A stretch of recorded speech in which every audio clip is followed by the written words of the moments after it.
Hola, ¿cómo están? Otra vez Alejandra por acá. Em, Hoy quiero hablarles de algo bastante importante que tiene que ver con una mezcla entre el refinamiento y las estimaciones. Esto contesta la pregunta que nos hizo Wilmary en YouTube. Perdón por la demora, he tenido un montón de cosas que hacer, lo siento mucho. Voy a leer la pregunta para que vean más o menos de qué se trata. Hola Ale, ante todo muchas gracias por compartir este video. Mencionas la importancia de estimar las historias de usuario durante el proceso de refinamiento. Me surge la pregunta de cómo podemos garantizar que estas estimaciones estén en línea con las diversas tareas que creamos para cada historia de usuario durante la planificación del sprint utilizando Scrum. ¿Tienes alguna sugerencia sobre cómo lograr esta alineación entre las estimaciones de las historias y las tareas? Gracias de antemano.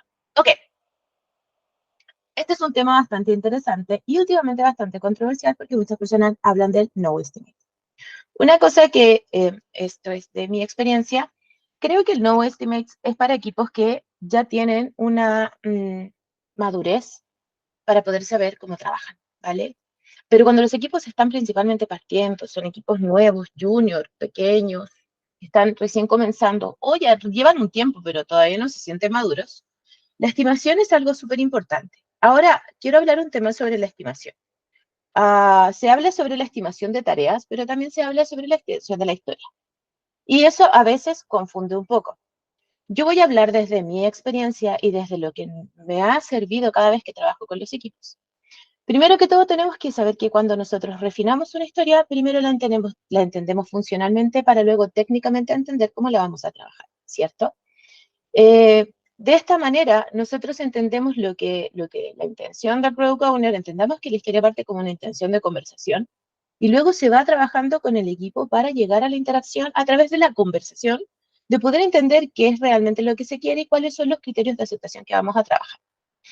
De la mano de esto, es importante comprender que la historia de usuario, cuando se refina dependiendo de lo que necesite el equipo o lo que le gusta al equipo en momentos durante el sprint o directamente en la planning. No voy a entrar en este tema porque para mí es otro tema súper importante, pero yo recomiendo hacerlo, ojalá, durante el sprint, para el siguiente sprint, empezar a refinar, y ojalá con uno o dos sprints de diferencia, por si tenemos que investigar algo y necesitamos hacer un spike. En este caso, cuando nosotros estamos haciendo la estimación, acá viene la parte importante. Estamos refinando. Refinamos, entendemos funcionalmente, nos dedicamos a ver la parte técnica, tenemos un DOR que tenemos que completar, tenemos un definition of done, un DOT, que necesitamos agregar en nuestras tareas, porque las tareas deben incluir todo lo que conlleve completar con los criterios de aceptación y el definition of done. Y cuando tenemos nuestras tareas, nosotros empezamos a estimar, ¿cierto? Bueno, un punto importante que yo he aprendido con el tiempo es que la estimación tiene que ser algo empático entre todos. Las tareas no están definidas para una persona. ¿Por qué? Porque el equipo tiene este nivel de poder compenetrarse y aprender, y si tenemos buenas prácticas de desarrollo, incluso hacer pairing o code review para poder ir trabajando en las historias de usuario. Entonces, ¿qué pasa? La parte más importante que tenemos que entender es que nosotros cuando estamos estimando una historia, yo recomiendo estimar la historia completa con sus tareas, no estimar cada tarea por separado. ¿Por qué? Porque tiende a ocurrir que cada tarea por separado la estima la persona que más sabe o la persona que supuestamente la va a hacer. Si yo en el equipo tengo más de una persona que pueda hacer uno de estos sistemas, finalmente lo que va a ocurrir es que se va a enfocar en el que más sabe, pero ¿qué pasa si él se enferma? La persona que menos sabe va a tener que hacerlo. Y la estimación no es una estimación empática del equipo. Y ese es un punto importante. Entonces, cuando nosotros estimamos una historia, que yo recomiendo que se haga en el mismo momento en que estamos definiendo las historias y no otro día para que no perdamos el ritmo, todos sabemos que cuando nos vamos a la casa y volvemos al día siguiente, se nos olvida gran parte de lo que hacemos. Entonces, cuando yo estoy estimando, hay algo que nosotros, los facilitadores, o por lo menos algunos, le llamamos pivote, y es lo que nos permite empatizar como equipo algo que todos sepamos hacer. Estamos hablando del equipo de desarrollo, todo el equipo que va a hacer que el producto salga. Esta empatía de poder encontrar este punto es lo que nos va a dar como la base del peso para que los equipos después de eso definan cuánto tiempo o cuánto esfuerzo se pueden demorar en una historia. Normalmente yo hablo de esfuerzo. No hablo ni de horas, ni nada de eso. La gracia de refinar y la gracia de que el equipo tenga una idea de lo que hay que ejecutar es que las tareas de cierta forma son compartidas, son explicadas al equipo, para que el equipo entienda y empatice con el esfuerzo que tiene que tener lo que vamos a hacer, ¿vale? Cuando yo estimo, ese esfuerzo es el que nos permite decir cuánto nos vamos a demorar. O sea, se explica qué implican estas tareas para que el equipo entienda y no que solamente una persona se pase, sino que el equipo completo. Esa es la gracia de un refinamiento, porque podemos tener gente junior, gente trainee, gente súper experimentada en un mismo equipo y todos tienen que entender para todos poder aportar con ideas y poder aportar con el desarrollo de lo que estamos haciendo. Ahí es donde está la compatibilidad. Es importante entender, es como, Ale, pero nos vamos a equivocar. Claro, por eso es una estimación. Puede que al principio los valores no nos estén dando, nos demoremos más del esfuerzo que calificamos, porque el equipo define con el tiempo cuántas historias cree que puede lograr en un sprint y cuántos puntos hace esto, que es más o menos el total de las estimaciones.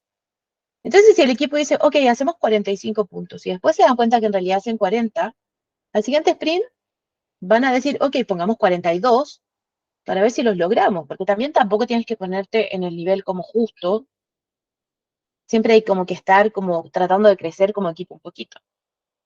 Pero yo me empiezo a dar cuenta que el equipo da 40 y hace 40 a medida que estima historias. Y empezamos a entender el esfuerzo de las historias. Empezamos a entender que quizás historias de 8 puntos son muy grandes para el sprint, para poder hacer varias, que queremos hacer más pequeñas. Yo he tenido equipos que han partido estimando 200 puntos a partir de los sprints y otros equipos me han dicho, Ale, pero eso es demasiado. Y yo digo, es tiempo, es tiempo. Con el tiempo se dieron cuenta que 200 era igual a 36. Entonces empezaron a cambiar, pero es un aprendizaje. Entonces, ahí está la compatibilidad, Wilmaría, en tu caso que me estabas preguntando, entre las historias de usuario y la estimación. ¿Cómo estimamos? Depende de la actividad que queramos hacer con el equipo. Existen muchas formas de estimar. Pero sí es importante entender que para poder manejar la alineación que existe entre las estimaciones de las historias y las tareas, la empatía del equipo de entender lo que estamos haciendo es importante. Por ejemplo, cuando un equipo trabaja tareas tan únicas o quizás que nunca habían visto, como temas de crear pipelines y agregar integración continua, es algo que el equipo tiene que entender. Y muchas veces con mis equipos hacemos charlas para que el resto entienda de lo que estamos hablando. Charlas donde el equipo obviamente tiene que poner atención. Ese punto es importante, Wilmar. Y la empatía es la que provoca que el equipo después con el tiempo ya empieza a tomar un ritmo donde hay historias que ya pasan a tener como un default de tiempo. ¿Por qué? Porque las crean de tal manera de que tengan como el mismo esfuerzo por sí solas. Bueno, espero, Wilmar, que te haya servido. Cualquier duda la pones en el video que te voy a explicar, en este video, perdón, que voy a subir. Y para el resto les pido por favor que le pongan un me gusta, un suscríbete. La verdad no soy muy buena para estas cosas de andarlo pidiendo, pero siempre nos ayuda para seguir avanzando. Cualquier duda que tengan la pueden agregar en los comentarios, siempre me va a llegar la información y yo les hago un videito para saber cómo seguimos avanzando. Bueno, que tengan una súper buena tarde, feliz día para todos y Wilmary, espero que te sirva. Adiós.